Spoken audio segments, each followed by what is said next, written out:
Even a foreign language cannot be used by a country to develop. And you are speaking English right now. But that is the issue. That is the product of our education system. If I speak my native language, the African, other Africans will not understand it. That is the disconnection that exists. I speak 4 different languages. But if I speak those languages, I can only communicate with people in West Africa. So are you saying that we can be able to develop with that kind of ethnic diversity, difference in languages? Then what we used to communicate, are we heading back to side language in barter trade back in the days? No, but I think, we live in a very advanced world whereby English that we are speaking today is not a traditional language in Africa. It was introduced, programmed with strategies. To some extent, we all adapted. Can't we do the same? Or is there anything that exists as these are the people who knows it all and they do it all, and some individuals don't and they cannot do it? Swahili, for instance, there is a progress in East Africa where so many countries now have adopted it as official language. It is being taught in schools, and that is empowering the young people in believing in a language. Language is very important. A Chinese can become a doctor without being able to speak English and French.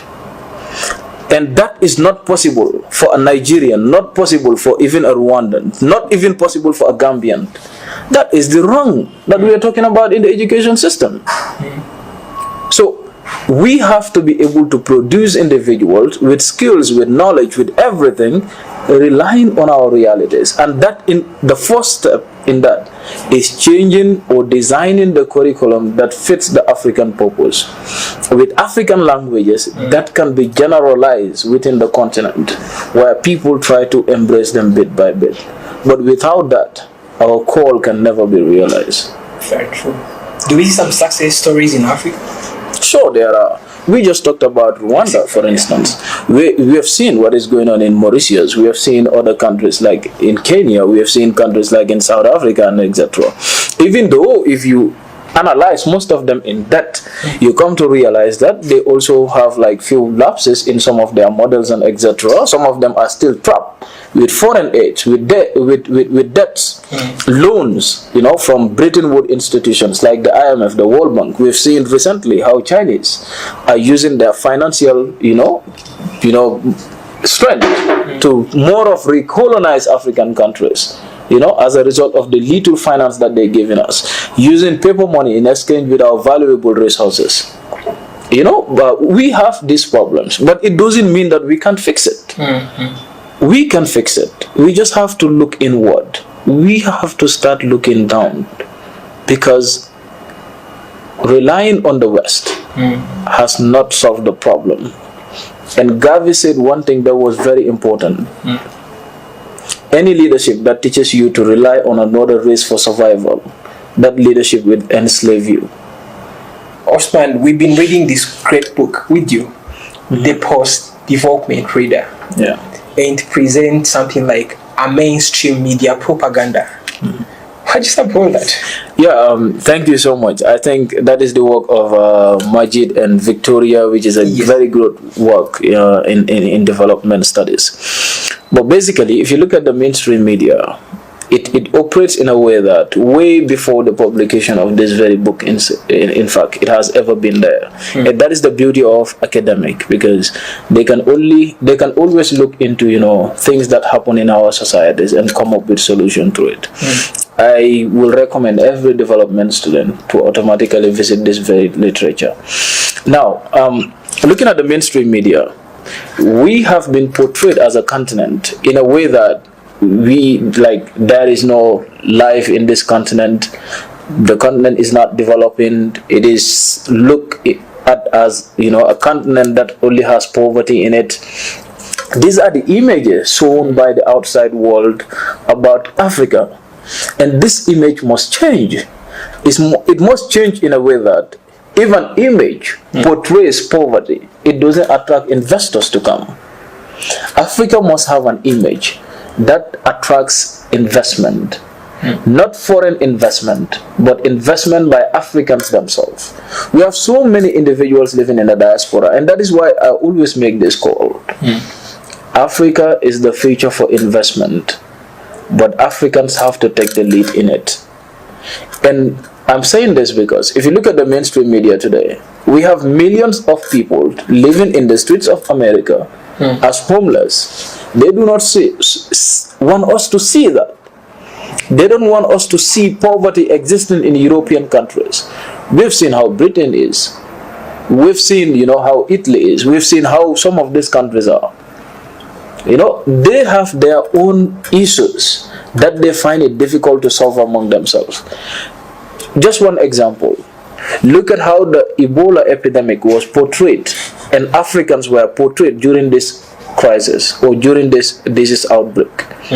And what happened when the COVID was killing people in the Western world? These images were not shown.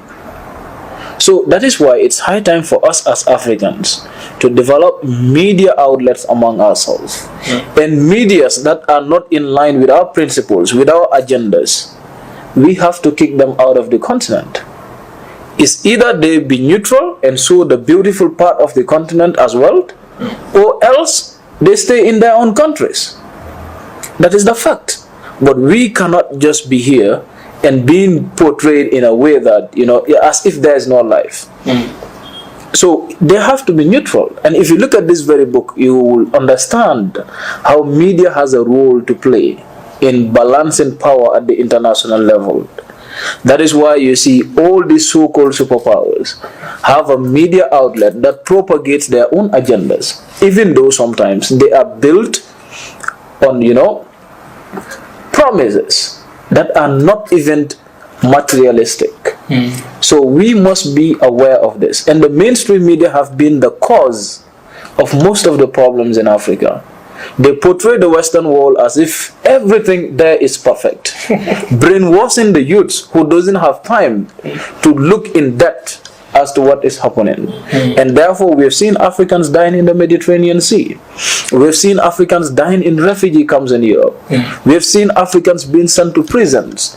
Innocent people treated differently just because they are in different continent or just because of the color of their skin.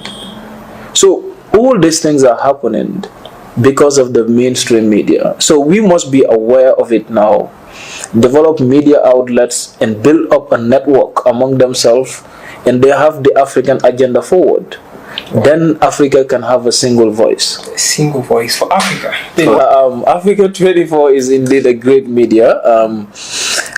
I think those are some of the individuals that we really need to empower, and making sure that Africans invest in media outlets like this, so that they can have the opportunity to extend their channels across the continent and even beyond the continent, to make sure that Africans are informed with the best things happening in the continent as well.